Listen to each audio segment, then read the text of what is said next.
Meus amados, a paz do Senhor, nós estamos aqui falando sobre a quinta igreja da Ásia Menor, que é a igreja de Sardes. Antes de nós entrarmos no assunto, eu queria que você compartilhasse o nosso canal, fizesse aí uma divulgação para outras pessoas, porque a proposta nossa é que a palavra de Deus venha a ser explicada, para que todos nós possamos a cada dia mais aprofundar nas grandezas de Deus.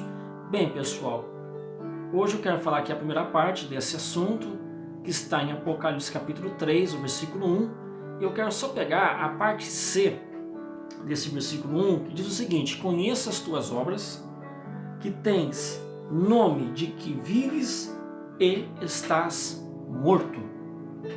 Bem, essa igreja surgiu na cidade de Sardes. Essa cidade é uma cidade muito rica, com muitas indústrias têxteis, muito semelhante à cidade de Laodiceia. E essa igreja cresceu abundantemente, tornou-se uma grande congregação. Pode ver que a expressão dizendo que tens nome, a expressão nome aqui no grego, dentro das cópias originais, significa que tens fama. Isso mostra que a igreja ela ficou famosa devido às suas atividades religiosas, devido ao seu crescimento, seja ele em quantidade, seja ele em questão de conversão de pessoas. O fato é que essa igreja ela foi famosa. Só que o texto prossegue dizendo que tens nomes de que vives, mas está morto. A outra expressão, além da expressão nome, tem a expressão que vives.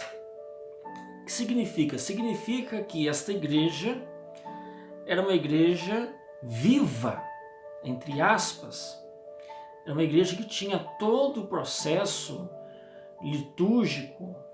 Era uma congregação que sempre estava ali trabalhando de uma certa forma, mas o texto ele finaliza dizendo que estás morto. O fato é que a igreja de Sardes e os cristãos de Sardes, eles demonstravam uma espiritualidade aparente, porém falsa. Porque Jesus, amados, ele conhece. Jesus, ele é diferente do homem. Jesus, ele conhece o que está por trás da superficialidade. Porque nós olhamos por fora, mas Cristo, ele conhece nós por dentro. Por isso que o texto fala: conheço as tuas obras. A igreja de Sardes representa muitas igrejas, até cristãos da atualidade, que têm uma aparência de espiritualidade, obreiros, crentes, igrejas, mas na verdade são pessoas que estão mortas.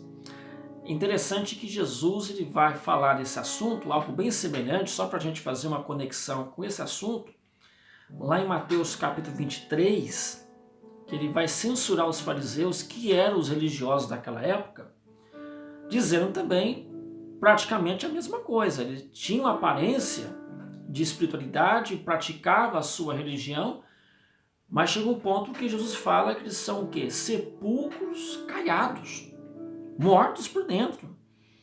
E até a expressão nos dá a entender que fediam no sentido espiritual. Então, amados, não adianta nós demonstrarmos uma aparência de espiritualidade para as pessoas, mostrar aquilo que a gente não é, sendo que de fato Deus conhece o que somos verdadeiramente.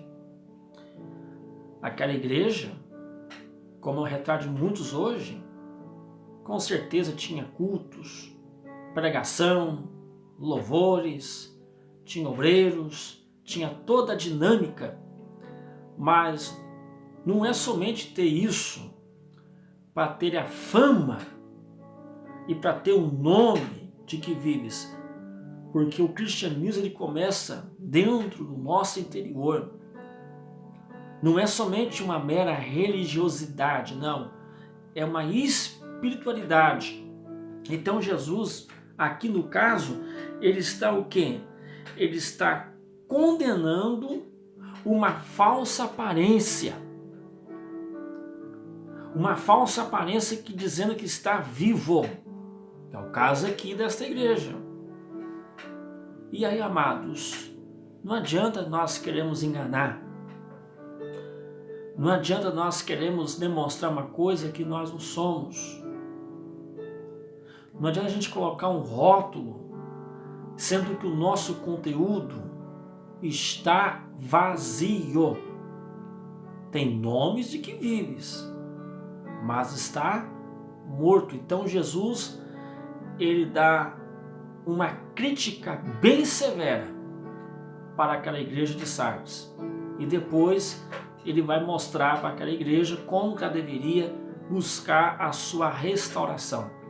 Amados, que nós possamos não viver numa superficialidade cristã, mas de fato nós possamos viver o cristianismo com toda a nossa transparência e realidade, dentro de uma praticidade, porque aparência para Deus não é nada. Deus não está preocupado com aparência. Deus não está preocupado com igrejas famosas, com nomes. Não, Deus está preocupado com igrejas, com cristãos que de fato estão fazendo a vontade dele. Então, que Deus nos ajude, que Deus te ajude, para que nós não possamos cair nesse erro. Ter uma aparência de uma coisa, mas verdadeiramente somos outra coisa. Jesus ele fala que tem nomes de que vives, mas está morto. Mas que nós possamos, de fato, ter vida espiritual. E para que Jesus olhe para nós e não venha dar essa crítica severa, como ele deu aqui no começo dessa carta à igreja de Sardes. Que Deus te abençoe. Um forte abraço. Até o próximo vídeo, se Jesus não voltar.